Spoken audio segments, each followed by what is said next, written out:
Hi, and welcome to This Week in East Brunswick, the town's own news and information program. Tonight we'll start by visiting the Lawrence Brook Elementary School's health fair, which took place this past Wednesday. Next, we'll show you a preview of 18 growing up in East Brunswick, when next month's topic will be the pressures teens go through. We'll have our regular features, including school news with Amy Fisher, and information about the high school's IPPL class winning the state championship in the National Bicentennial of the Constitution competition, along with this week's comment on the Constitution. Middlesex County Agricultural Agent Pegi Ballister-Howells will have information on Frezzias, and consumer advocate Adrian Eisner will give you some tips on buying a new car, and we'll have our Township Council review. But first, here's a look at programming on Channel 8 next week. At 10 Monday morning, Lenore Kulick demonstrates how to tone up and trim down on Look Great, Feel Great. At 10:30, Children's Librarian Sherry Ginsburg reads stories for preschoolers on Stories from the Library. Tuesday evening at 7, the City of Beverly Hills presents In Print with host Michael Cart.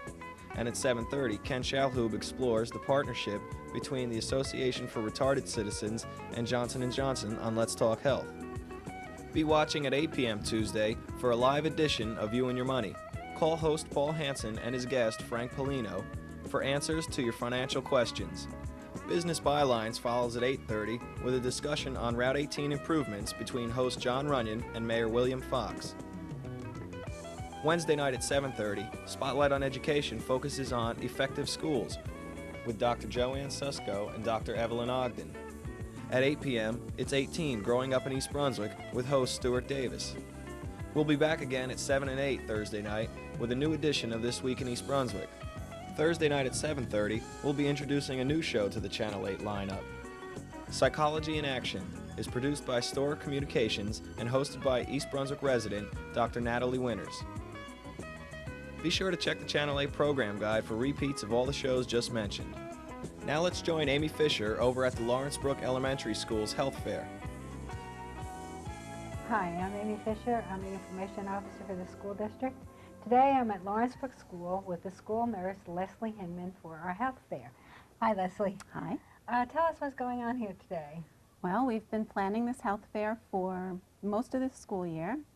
All of the children study health all year anyway. This is an opportunity for them to pick one topic and really develop it well enough that each child in the class knows something about their topic, and everyone has an opportunity to teach the other children in the school as well as learn from every other class in the school.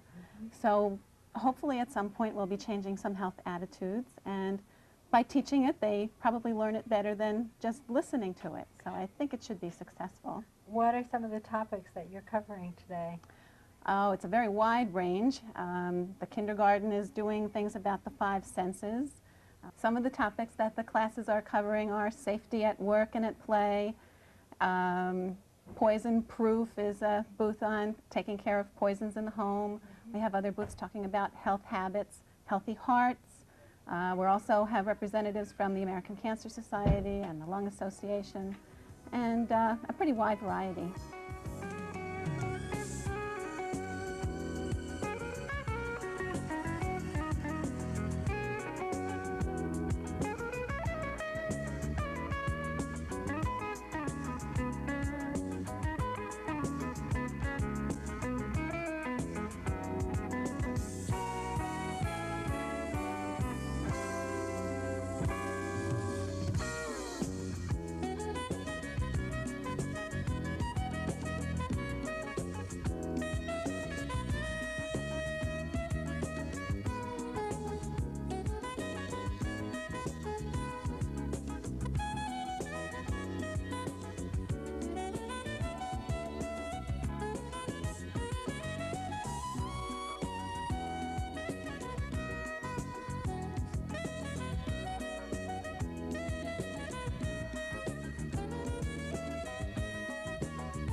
Oh, that's really great. Where did you get the idea for this project? Well, I originally saw it written up in the Journal of School Health a couple years ago, and of course last year there was also a health fair at Found Monroe School, so I saw that also. And this is a little bit different, but it's along the same objectives and goals. Great. Dealing with stress and pressure has become an important part of practicing good health. I'm Stuart Davis, and this month on Channel 8's Teen Show, I take a look at teens under pressure. High school students Raymond Ahn, Arun Sanuti, and Julie Levinson join me to talk about their pressure and what causes it. Well, there's definitely academic pressure, and then there's like social pressure, and then, I don't know, there's just like a pressure just to do, I mean, like there's a great competition in the high school, and everybody has to outdo each other, and it's just like trying to be the best. So that would be your primary pressure that you feel? Yeah, I have to say that. Okay, and what about you, Raymond? Where do you find that you experience a lot of pressure from day-to-day life? Or? Yeah, like her, Julie, I usually get a lot of academic pressure to succeed, and get a lot of pressure from my parents because all their friends' children, you know, they say they're going to Princeton, they're going to Harvard. Why aren't you going to Princeton or Harvard? Or you keep getting B's or A minuses, you're never going to get to Princeton. So it's your parents. Do they give you? Are your values consistent with your parents? Is that what you want, Princeton or Harvard, or is that what they want? I guess over the years they've taught me to actually think that way, because I mean, I guess I learned my ideas from my parents as I growing up, so I pretty much learned it from them, so I guess I kind of think like they do. Right. And Arun, you mentioned earlier that you really don't share this pressure, even though you also do well in school and excel. What types of pressures do you find most pressing? Well, I don't get that much academic pressure because you know, like I do well enough that nobody ever really bothers me, but I do have a lot of social pressure, you know, because, you know, I never get to talk with other people and, you know, have all my friends, you know, we can't really talk that well. You don't closely. You have trouble communicating well with your friends. Probably. Yeah. That's best to explain it. How about with your parents? Do you have good communication with your parents? I really never talk to them. Really? Because that's something with Helene Cohn, and that was an important part of pressure and dealing with pressure, as we'll see in a few minutes, is having open communication. Julie, when things get tough for you, when you fail that test that you studied 3 days for, what do you do? An idea? Just go home and beat up on something, I don't know. Well, I mean, I talk to my parents. I have to say, I have good communication with my parents. I mean, they're both very busy, so it's hard, like, on a day-to-day thing. But if I ever have a problem, I definitely talk to my parents and my friends. I have very close friends I can talk to about that. So that, I mean, like, my friends help me a lot with that. Right. How about you? Well, I always try to use adversity to my advantage. If I fail, I always try to use that to psych myself up, quote unquote, for the next time. Right. So it's better than moping over a failure that you can't change. Right. Just try to succeed better next time. I also spoke with Adolescent Coordinator for Jewish Youth and Family Services Center, Helene Cohn. She tells of problems pressure can cause and how to avoid them. If stress isn't handled properly, then there's drug abuse, alcohol abuse, suicide attempt, and teenage pregnancy. Those are results of stress not being handled well. So it's almost like they react against our societal norms. Exactly. If they can't meet what their high expectations are, they just go the opposite way? Is that what you see? Sometimes when there isn't good communication between the teenager and his or her parents, and they don't know what's expected, all they feel is the parents really want them to do a lot of things that they might not be capable of. Right. And when a teenager gets to the low, say, of the really intense stress and pressure, and what can be done? What are some of the treatments, and how can someone help them? One of the best things is if the teenager could get into a support group with other teens. That's really the best. Where are there support groups? Our agency has many different support groups for teenagers, and the schools usually have that also, and the school guidance council would know about that. Also, there are 800 numbers if they ever feel, you know, that they really need to call a hotline because no one's available at a particular time. To see the rest of this edition of 18, tune in to Channel 8 at 8 p.m. on the first and third Wednesdays of April and the following Saturdays at 11 a.m. Hi, I'm Amy Fisher. I'm the Information Officer for the school system, and today we have some really exciting news. Our 8th period class in the Institute for Political and Legal Education taught at East Brunswick High School has won the state championship in the National Bicentennial Competition on the Constitution. And I have with me today Bob Flood, who's our social studies supervisor, John Calamano, who is the teacher of the winning class, and Matthew Blackman, who's one of the students in the class. So I'll start with you, Bob. Tell us the background of this contest. The National Bicentennial Competition on the Constitution and Bill of Rights started out in September at both Churchill Junior High School and at some classes of the high school, where students began studying materials produced by the Center for Civic Education in California. After studying the textbook materials and taking a written test, the students qualified to go into some verbal oral competition. The hearings, or the oral competition, first began at Churchill and at the high school, where one team advanced from each of those schools to decide the East Brunswick champion. Mr. Calamano's 8th period IPPL class defeated a very good team from Churchill, and went on to face competition in the 12th Congressional District. In January, the 12th Congressional District winner was again East Brunswick, who defeated Phillipsburg Catholic and Morristown High School. And from that point on, they began preparing for last Friday's competition against other high schools representing other Congressional District winners throughout the state. And now we're the champs. We are. Okay, Cal, how did you get your students ready for this? What did you do to prepare for this whole big contest? Well, the IPPL course in general is an issues course to begin with. And in the past, at the end of the program, I ask kids for criticism of the program, and they usually ask or suggest that we do more with the Constitution in the beginning.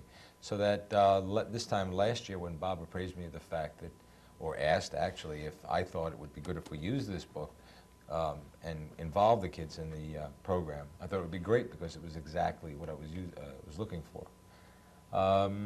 And so for 2 months, what we did was use the book. It's a 6-unit book, and we finished up somewhere around the beginning of November, and we used the test that students across the country take on the test on the Constitution, and then we incorporated the Constitution into our daily debates on current issues.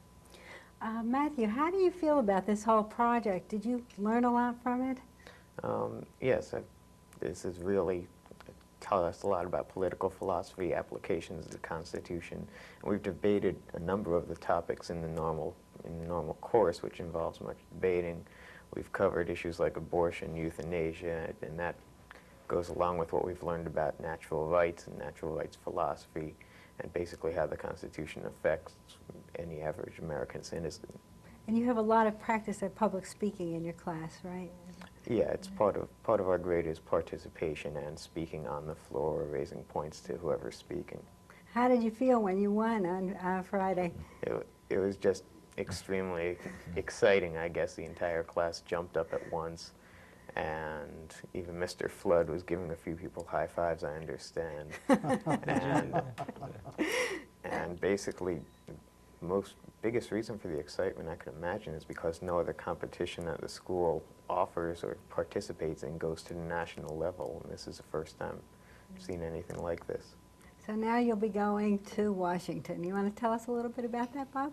The class will go to Washington, D.C. on Sunday, April 24th, and be competing on Monday, April 25th, and Tuesday, April 26th. The combined score of the 25th and 26th will be added, and the top 10 teams, meaning the top 10 states, will compete in the United States Supreme Court on Wednesday, the 27th. We are setting that as our next goal. Well, I'm sure that we'll be in the top 10, and we'll probably even be the top one. Congratulations, Cal and Matthew and everybody else in your class, and to you, Bob, who organized the whole thing from the beginning. Thank you. Thanks for watching. Hello, my name is David Zeigler. I'm a 9th grader at Churchill Junior High School, and I will be presenting you this week's comment on the Constitution. My topic is the continuing controversies of interpreting the Constitution. A case that is first brought to the Supreme Court must first be decided on whether or not it pertains to the Constitution. The judicial branch is then faced with the problem of whether or not it is a state and/or federal government that has violated the Constitution.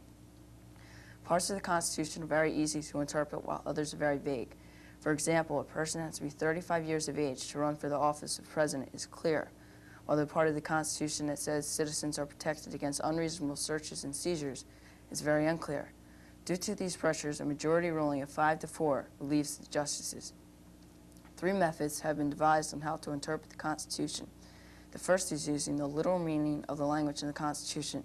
An argument in support is to find the closest possible meaning. An argument against is to find the 18th century meaning. The second is using the intentions of the framers. Argument in support is to limit the ability of the justices to base their decisions on their own personal views and morals. An argument against is that this means studying the justices' decisions clear or unclear. The third is using basic principles and values in the perspective of history. An argument in support is that justices should do their best to adopt those values to modern society. An argument against is that it gives the justices too much freedom to decide cases to their own political and moral preferences. All these viewpoints and ideas on how to interpret the Constitution also promote controversy on how to promote the Constitution. Thank you. Hi, this is Peggy Ballister-Howells, your Middlesex County agricultural agent, and once again we're here at the floriculture greenhouses at Cook College with Dr. George Wolster, the specialist in floriculture. Thanks for having us back again, George. Hi, Peggy. These are gorgeous. They're absolutely beautiful. They are Frezzias, aren't they? That's right. That's right. What are you doing with them here in the greenhouse? Well, among the things that we try and do here are look for what you might call new applications for old crops, and sometimes look for new crops in general. And as you well know, the freesia has been around for a while, but we're trying to produce it now as a container plant. Smells wonderful.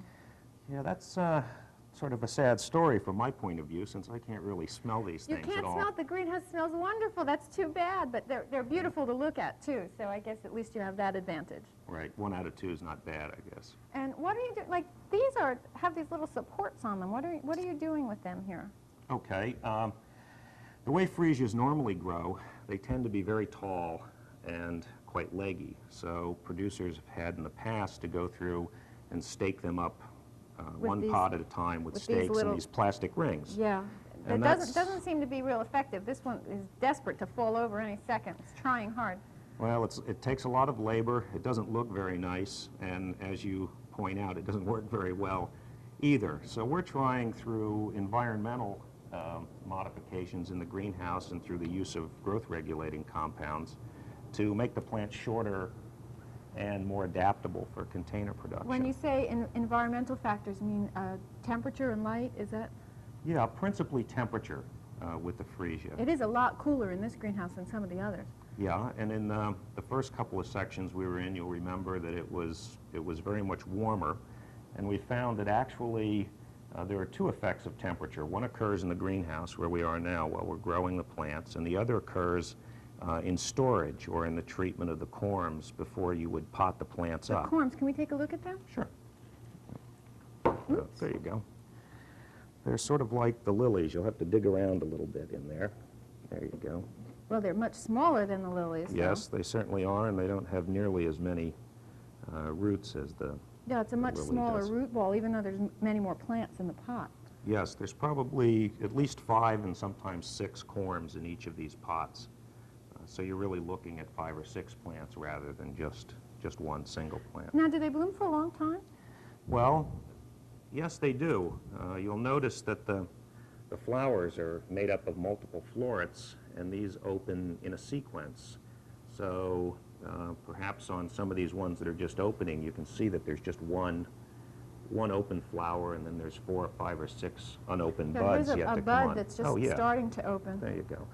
And that gives you a very long-lasting display. It's sort of an optical illusion, but it works. We also have some that are fading here on the way out, but there's also new clusters of buds coming. So you would get a pretty long period of bloom when you consider the progressive blooming on each cluster and that the different clusters come out. That's right. That's right. But how come, George, these over here are so much shorter? These beautiful red ones are brilliant color, and they're so much more compact. Why is that? Well, partly it's the variety. There are some varieties that are better suited for growing in containers, but the other factors are the temperature treatments that we've given the corms before they're planted. Are there many different varieties? Many, several dozen at Oh, well, least. that's good. That So gives a there's- good selection. Oh, yeah. Oh, yes. And can people plant them outside? Well, as you pointed out before, they can be planted outside, but then you have to dig them up and bring them back and store them in your house over the So winter. you can't leave them outside. No. So if you plant them and want to keep them, you got to dig them up again in the fall. Exactly. So it's a little extra work. A little bit. But they're worth it. Yeah, I think so. Okay, thanks a lot, George. We'll see you again here next week. Hello, and welcome to Consumer Aware. I'm Adrienne Eisner, Director of the East Brunswick Consumer Affairs Office. Buying a new car is usually the second most expensive purchase consumers make after the purchase of their home. Before you step into a dealer's showroom, it helps to know what car model and options you want and how much you are willing to spend. That way, you are less likely to feel pressured into making a hasty or expensive decision and more likely to get a better deal. To help you shop, you may want to consider the following suggestions. Check publications at a library or bookstore that discuss new car features and prices. These may provide information on the dealer's costs for specific models and options. Shop around to get the best possible price by comparing models and prices at dealer showrooms. You may also want to contact car buying services and broker buying services and make comparisons there. Plan to negotiate on price. Dealers may be willing to bargain on their profit margin, which is usually between 15 to 20%. This is usually the difference between the manufacturer's suggested retail price and the invoice price. To give you a better sense of what is involved in the negotiating process, here are some terms with which you should become familiar. The invoice price. This is the manufacturer's initial charge to the dealer. This is usually higher than the dealer's final cost because dealers often receive rebates, allowances, discounts, and incentive awards. The base price. This is the cost of the car without options, but includes standard equipment, factory warranty, and freight. The Monroney sticker appears on a label affixed to the car window and is required by federal law. It shows the base price, the manufacturer's installed options with the manufacturer's suggested retail price, the manufacturer's transportation charge, and the fuel economy. This label may not be removed by anyone other than the purchaser. If you decide to finance your car, you have the option of checking the dealer's rate against banks, credit unions, savings and loan institutions, and other loan companies. Because interest rates vary, shop around for the best deal and compare the annual percentage rates. Some dealers and lenders may ask you to buy credit insurance, which pays off your loan if you should die or become disabled. Before you add this cost, you may want to consider the benefits available from existing policies you may have. Remember, buying credit insurance is not required for a loan. Service contracts that you may buy with a new car provide for the repair of certain specified parts or problems. These contracts are offered by the manufacturers, dealers, or independent companies, and usually initially run concurrently with the manufacturer's warranty. Remember, a warranty is included in the price of a car. A service contract costs extra. Before signing a contract with a car dealer, decide which car model and specific options you want. Find out the invoice price and each option you want. Compare final sales prices with other dealers. Compare financing costs from various sources, such as credit unions and savings and loan institutions and those of car dealers. Find out the value of your old car, independent of a dealer's trade-in offer. and decide if you need an optional service contract or credit insurance. If you have any further questions about the purchase of a new car, please contact us at the East Brunswick Consumer Affairs Office. We are located in the municipal building. We are open from 9 a.m. until 5 p.m. The telephone number is 390-6954. Thank you for joining me on Consumer Aware. See you again next time. At Monday night's action meeting, the council voted unanimously to revoke JK's Go-Go Bar's liquor license. The council reacted to evidence presented by the township prosecutor that undercover cops had allegedly purchased cocaine from employees of the Route 18 establishment. The prosecution also said there were 29 drug-related arrests in JK's parking lot. In his defense, owner of the establishment, James Keebler, told the council he was taking precautions to eliminate undesirable element and was going to turn the so-called eyesore next to the Hostways into a pub. But the prosecution presented testimony alleging that Keebler had used cocaine on the premises, and the council invoked its toughest penalty possible, revocation. Keebler says he will appeal the ruling to the ABC. Also Monday, the council adopted several resolutions designed to reduce bottlenecking on Route 18. One resolution calls for the computerized signalization of traffic lights on 18. This will affect traffic from Piscataway to Hillsdale Road in the township. Other resolutions called for improvements to the Old Bridge Turnpike Route 18 intersection and the Edgeboro Road Route 18 intersection. Several proposals have already been made to improve this area, and the new resolution calls for further study of the proposals so that the council may begin to act.